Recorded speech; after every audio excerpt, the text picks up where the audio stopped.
Church, where we believe the spiritual and practical will come together to help you find your wealthy place in God. Our foundation scripture, Thou hast caused men to ride over our heads. We went through fire and through water, but Thou broughtest us out into a wealthy place. Psalms 66:12. Now, let's go right into the service.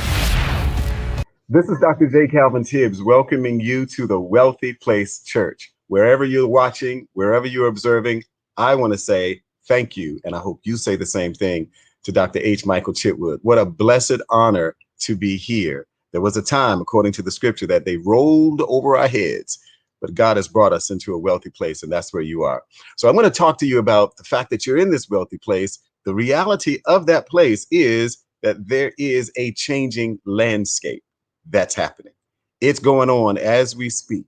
No matter what your particular situation is in your house, don't be concerned. The landscape is changing. So I want to talk to you about a couple of things that I believe are going to really benefit you, because a lot of this was actually spoken about, or if you will, anticipated or prophesied by the business world long before now. Can the business people actually prophesy? You better believe it, because the gifts of prophecy and the gifts of healing that occur and anything that goes on can actually be transferred from God to the person with or without their relationship with God, which means for you who have a relationship, how much more should you be moving ahead in the midst of a changing landscape? So way back in 2017, Mark Zuckerberg met with and spoke to the Harvard Business graduating class. And what he said was, in about 3 to 5 years, there will be a dismantling of the nation's economy as we see it. And this was the specific quote that he said. Millions of jobs are going to be lost. Not thousands, not hundreds of thousands, millions. And you know what he said they would be lost to? Robotics. Correct. Artificial intelligence. Remember that Will Smith movie, I Am Robot? Well, guess what the robots are doing? They are changing the landscape of America because there's a global shift that's happening. Don't want to get there. That's for a later time. But the reality is, if let's just look at 300 million people in America today, the globe is about 8 billion, but in America, about 300 million. 10% of 300 million is 30 million. So let's just say that 30 million jobs are lost in America due to artificial intelligence, also known as the things that are happening in the technology world. My first question to you is, I know you have a relationship with God. What kind of a relationship do you have with yourself and the Lord concerning this changing landscape? Because I tell you, a prayer life is going to be great as long as it goes with skills. See, we got to get some skills. That's what's going on. We're not here just to get saved and launched. Otherwise, when salvation occurred, we'd all get born again, die, and go to heaven. Isn't it interesting? We are still here. If we're here and the landscape is changing, what's our purpose? What are we here for? What are we supposed to be doing? We surely shouldn't just sit there and watch it all go by, pray and wonder, cry, do the best you can to squeak out a living. That's not God's best. In fact, it's not even God's least.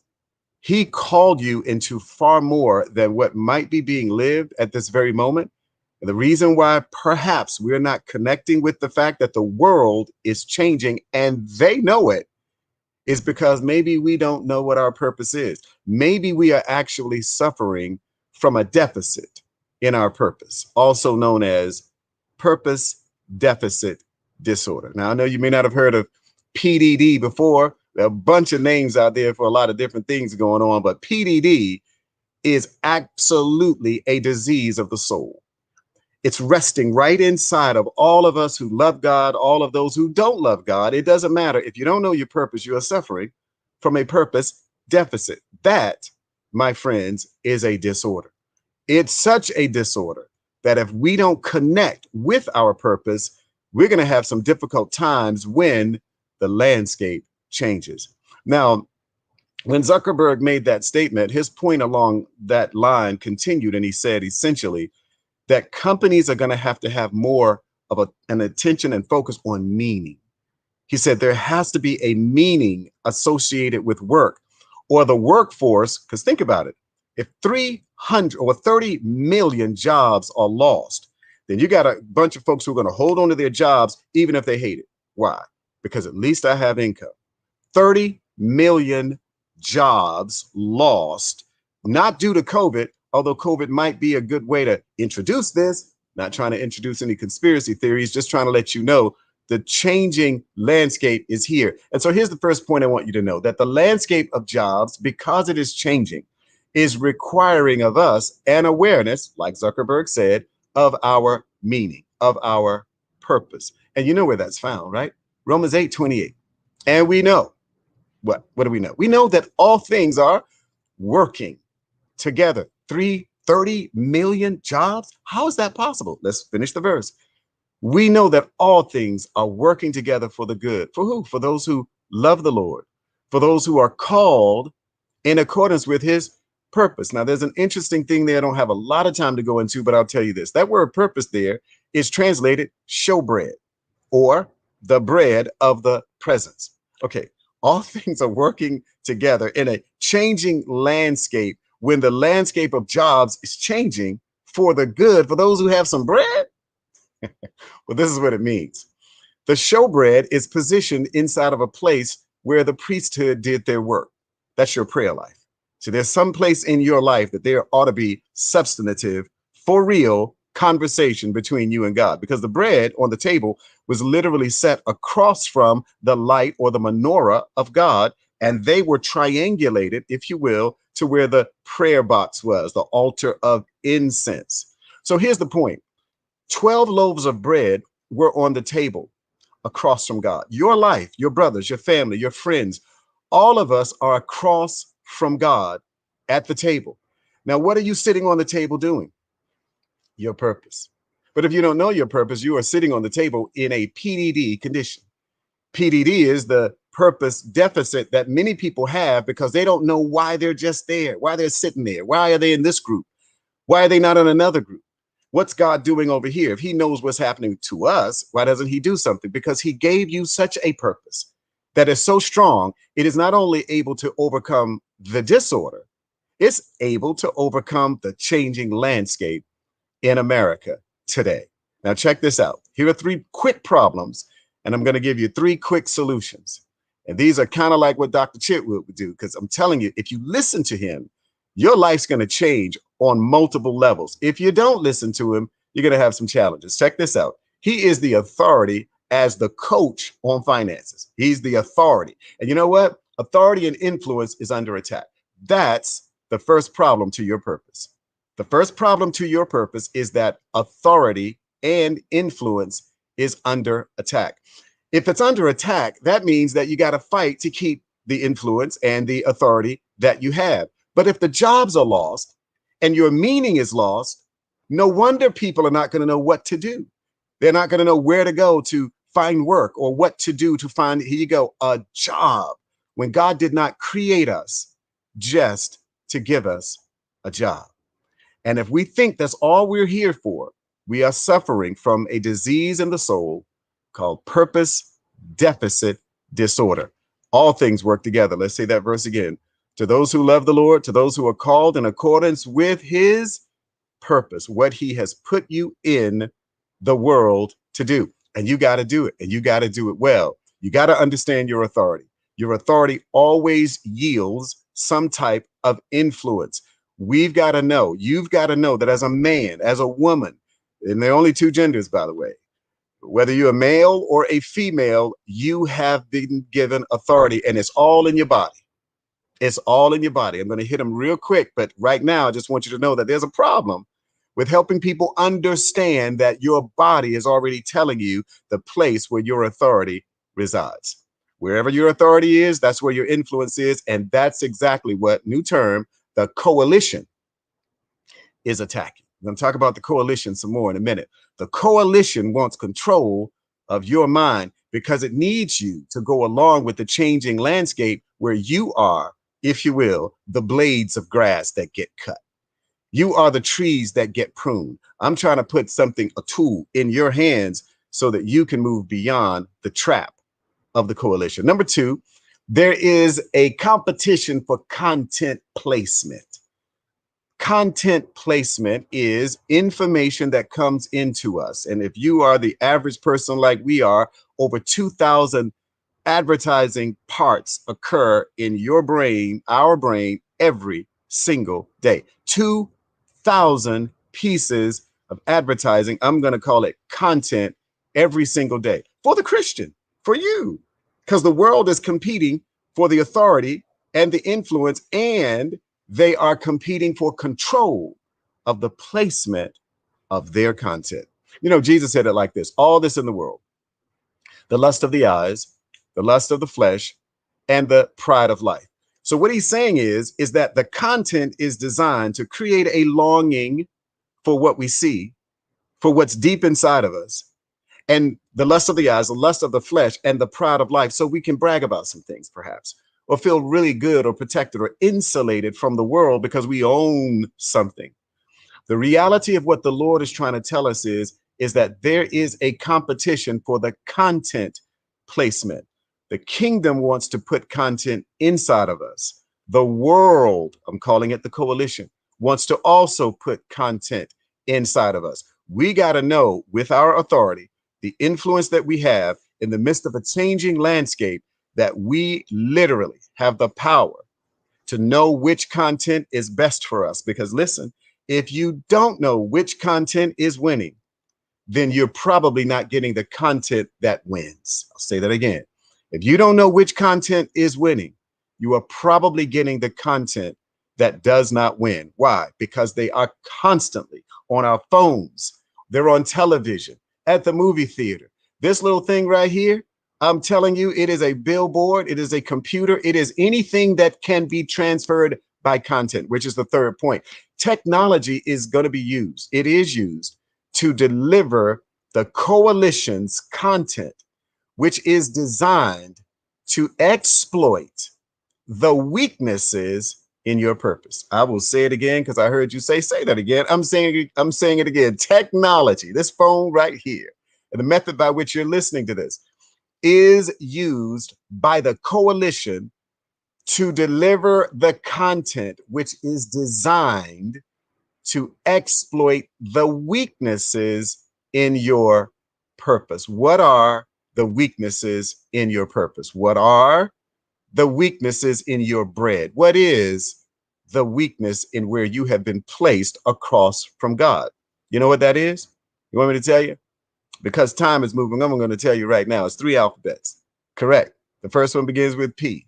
The second one begins with D. The third one begins with D. It's purpose, deficit, disorder. If you don't know, if you can't answer 3 big purpose questions, the first one is, why am I here? The second one is, what am I supposed to do? And the third one is, can I get some help from the one that made me? And the answer is yes to number 3. But I want to deal with number 1 because I say again, technology is used to deliver Egypt's, or what I'll call the coalition's, content, which is designed to exploit the weaknesses, which include people not knowing what they're here for. So the very technology that's taking over nearly 30 million jobs at some point, and it's already happening, because you know what I found out just the other day about COVID? 40% of the jobs aren't coming back. So if 40% of the jobs in America are not coming back, you already have your 30 million jobs lost.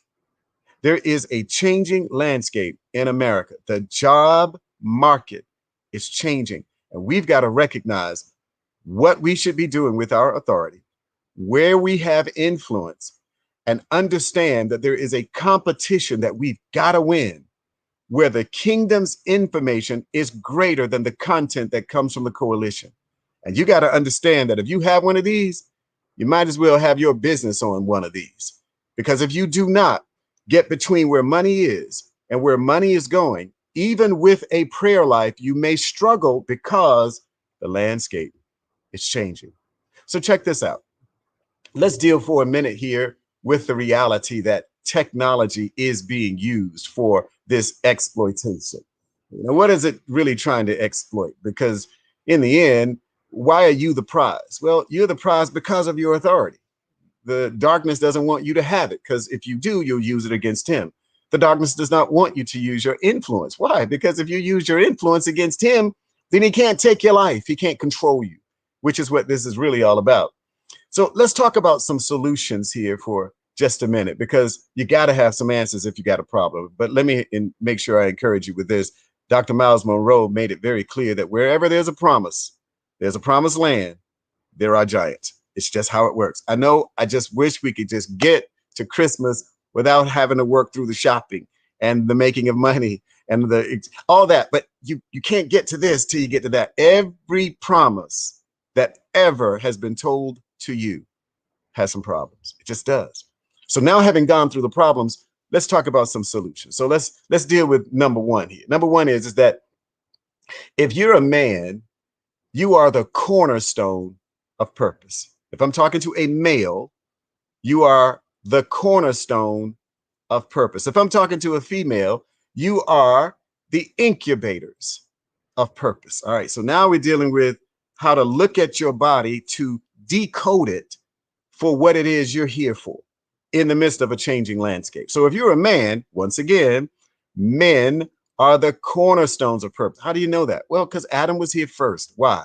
Because a part of his role is to guide, guard, and govern. It's part of his DNA. Every male is supposed to guard, guide, and govern a household. Now, if that's the case, then your purpose is found in what you're guarding, who you're guiding, and what influence you're bringing. Guard, guide, and govern. Who are you governing? The first government is you. You got to govern you.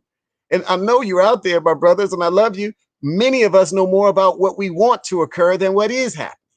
It's like, where are the football games and where are the basketball games? Who cares if we don't know where your purpose is? Who cares?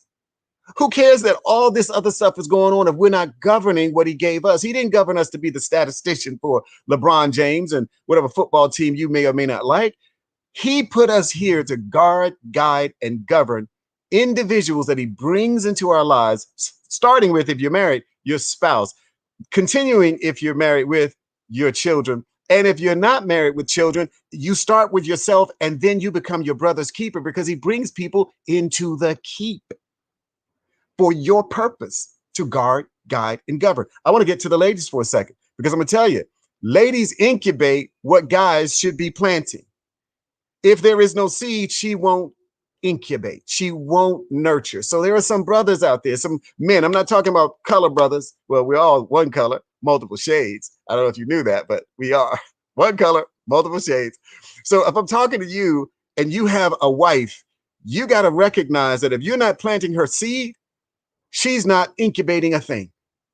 So you wonder why she's not happy or she's frustrated or always spending, because she has nothing to nurture. You must plant seed. That's a part of your purpose. That's how you break purpose deficit disorder. Because I'm going to tell you, one way the lust of the eyes, that the purpose of the coalition works, is that it puts things out in the appeal that you're supposed to respond to like it's right. Why is it right? Please don't get me wrong. I like different colors that go in houses. I watch HGTV with my wife and the whole 9 yards. But I will sit there sometimes and I'm like, why is gray in now? And then 4 months ago, why was gray out? I know they extend it to about a year because they want to make as much money as they can. And then later on, you know what? You got gray? I know you don't have no gray in your house. It's blue. Blue's the new gray. Really? So then we run to Home Depot, we run to Lowe's. No! Forget all of that stuff. Why do they have to tell us what to do? I'll tell you why. Because they know their purpose.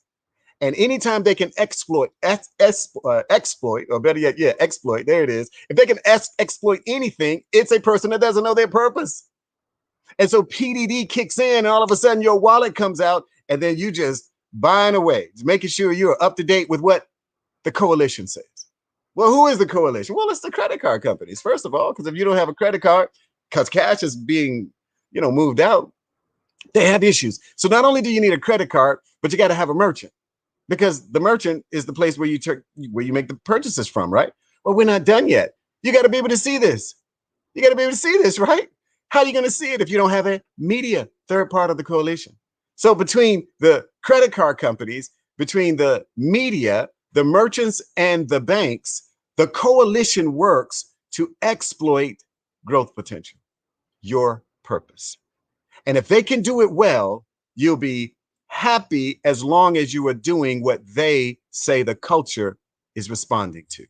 It's a crazy deal. Why are there so many concerns about likes? Well, if you got a business, that's why. But if you really have a problem, you're not having likes on Facebook or a following on any form of social media can actually cause some challenges to some folks because they don't know their purpose, which means they're suffering from the deficit. So the point is, a woman can't incubate a seed that has not been sown.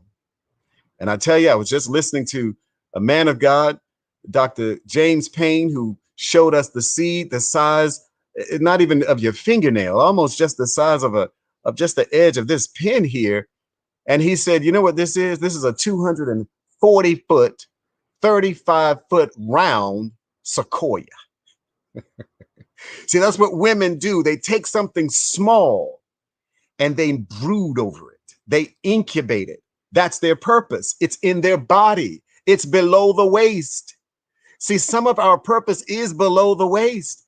But if we don't understand above the waist how to think, then when the changing landscape of jobs in America hits, folks will be displaced because they have not understood their place and their purpose. So let's take a look at this other component here, because this is going to really sort of bring you around to this. Now, I don't have a lot of time to go over all of it, but I'll give you at least this much. In order to get free from, be moved beyond the diagnosis of PDD because of this changing landscape that's in America, you've got to understand where the hints are that you can depend upon to accomplish your purpose, because you've been called in accordance with a purpose. So check it out. There are 8 items. I want you to think about it. You're looking at it. Well, you're looking at 6 of them. My head, your head, is a real easy clue for what your purpose should involve. Your eyes, your nose, your ears, and your mouth. So I just gave you 5 hints. I'm going to come and talk about them just in a minute. And then you have, on top of that, your eyes, your ears, your mouth, your nose. And when you look at the head crown, this is very interesting, the head crown. The head is where the thinking comes in. It's where the bowing comes in. It's the seat of your soul. And if your soul does not understand the purpose of your eyes, it will look all over the place except for where it should be looking for its purpose. If your ears are not connected to purpose, you'll listen to things that have nothing to do with you, and you'll find yourself being pulled along by the purpose of the explorer, the coalition. If you're not careful, your nose, which is where your attitude is, you'll be smelling everything that's going on in everybody's business but yours, because the discernment inside of the nose is the capacity for you to smell out whether or not this is a good idea for you. See, your mouth, the 4th component of this, is what you speak. What's happening in your words? Are you correcting your course, or are you creating disaster? See, that just depends on how you're moving or how you're using your mouth. So if you put together your ears, your eyes, your nose, your mouth, let's look at your hands next. Your hands have a set of fingerprints like no other in the entire universe. So no matter what goes on with this changing landscape, your fingerprints ought to be placed in places where purpose is being fulfilled in you. If not, the coalition will use technology to exploit your purpose by getting you to reach for things that don't even belong on your table. The final 2 areas, okay, so we have these 5. Again, the ears, the eyes, the nose, the mouth, the head, the hands. I've given you 6 of them. And then the sexual organs. On TV or the religious broadcast, number 1 is not religious. This is kingdom stuff. This is what happens when you come to the Wealthy Place Church. You get the truth. You have a sexual organ, my brother and my sister. You do. You know why? Because he wants you to walk in your design. Once again, men should be planting seed, not all over town, but in the place where your purpose is. Women incubate with their sexual organ. You know what they should be incubating? Not seed from everywhere, seed from somewhere that fits your incubation design potential. Isn't it good to know that you're not responsible for everybody, but only for somebody, and even more specifically, some seed? Because check it.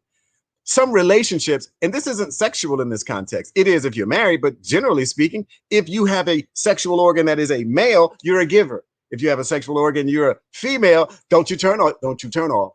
Don't you turn off, because we're talking about the body that you have. You have a body, and your body is supposed to be functioning spiritually as well as naturally. And I am saying, if you are a woman, you incubate what God is interested in putting in your belly. See, this is great. Now listen, please know this, ladies, real quick, because I just heard this in my heart. When the baby grows up, stop incubating. Start coaching, teaching, training, mentoring. Don't treat that grown boy man like he's a boy. You are messing with his potential. See, if you treat him like he was in the developmental stage, then you'll never see him through to completion, because one, you're depending on him receiving from you. Come on, son, get up, go get a job. See, all that stuff, if you've done your job, he's now in position to do his, because again, he was called to your belly in accordance with purpose. So I'll just say this real quick. If you're still praying, you're right. But if you're covering, I know we're supposed to, deal with this process of looking out for one another. Please recognize that when the Lord is finished with the training that should have been done back in a certain phase, you may as well move on to the next phase. Otherwise, you're out of purpose, and then you get pulled out of purpose. That's why Jesus, when he was in the pool of Bethesda, he didn't heal everybody. It's a very powerful principle. There were sick, lame, blind, and halt. And if you read the verse, it says a multitude of sick people. When you heard that same term about those who were being fed the fish and the loaves of bread, thousands. So if you're talking about thousands of hurting people, why wouldn't Jesus just go from person to person, laying hands, speaking words? I'll tell you why. Because all of them were in purpose deficit disorder, and none of them wanted to come out. Well, how do you know that? Because he only healed one person, and he's the healer. So if the healer is there, wonder why the man that did take up his bed and walk, why didn't the blind person who now has accentuated hearing recognize something happened? And why didn't he call out to say, come here? Because he had purpose deficit disorder. You know what he thought his purpose was? Only to wait for the water to stir by the angel. And then even this man said to Jesus, I don't have any help. If you can give me some help, I can get to the water. Jesus' question wasn't about, do you need help getting to the water? He said, do you want to walk? But a guy in PDD said, I don't have anybody to get me to the water. Every time I try, and I've been here many, many years, somebody beats me to the water. Jesus didn't talk about water. He didn't say anything about water. He didn't talk about aspirins. He didn't talk about the space shuttle. Jesus talked about, what do you want? See, people who know their purpose know what they want, because what they want fits their purpose. People who don't know what they want are suffering from a disease in the soul in the midst of a changing landscape called purpose deficit disorder. Finally, the guy woke up and said, after Jesus said, do you want to walk? The man said, yes. He said, then get up. Are you kidding me? Is that easy? So it is with these 8 anatomical hints. It's that easy for you to start looking at the things that support your purpose, reaching for the things that support your purpose, listening to what helps develop your purpose, sniffing out the attitude that best supports your purpose, speaking what lines up with course correction and narrative protection, which then takes me to your feet.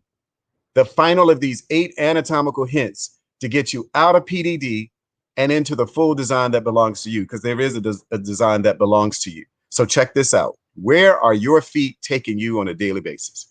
Not physically even, but where is your whole mind going? Where is your thinking? Where is your body going because of your feet? If it's not bringing you peace, you're in trouble. And I'm going to finally conclude with this. You really want some peace? Start serving. Another way to serve is to give. You have an opportunity to give every day in your life. And I'm going to give you a moment to give even now, because Purpose deficit disorder indicates that a person does not recognize that their body is designed to give value to the generation you are assigned to. So listen, you got a church named Wealthy Place Church, that ought to tell you what's going on here. Not poverty. It's not Poverty Place Church. It's Wealthy Place Church. You know why? Because the King lives here. If you want to give, you can check this number out, 1-800-854-5891. Once again, call 1-800-854-5894. And someone will come on the line and bless you to help you be a blessing. If you want to give, go to wealthyplacechurch.org. It's a fantastic place to give. Why? Because of the seed. See, the coalition has seed that leads to them benefiting, but the kingdom has seed that blesses the citizen because the king has everything. He owns it all. He owns you. He owns the cattle on 1,000 hills, and he owns those ideas that are inside of your mind. If this is your church home, 1/10 of your earnings come here, and you want to be here. You want to be right here where you can give. If this is not your church home, but you see the value that you received today and every week that you listen, then you want to go to wealthyplacechurch.org and you want to give a seed that moves in the direction of your purpose. I hope this helped you out because we're talking about the changing landscape and you're in it and I'm in it. And we got to know something that the world doesn't know and use something that the world uses. They understand the exchange of value. They get value with the product. You pay for it. You're happy. They're happy. We have seed. When we sow it, it takes care of all of our need. So I'm excited that you were able to join us today. And I'm fully thankful to Dr. Chipwood for the opportunity to be here with you again at the Wealthy Place Church. We were there at the inaugural service, and we're super excited to continue to partner with you because you are flat out powerful. And may the Lord bless you. May the Lord keep you. May the Lord make his face shine upon you, be gracious to you, lift up the light of his countenance on you, and give you his shalom. Bye-bye. Thank you for joining us. Go to wealthyplacechurch.org to give your tithe and sow your seed.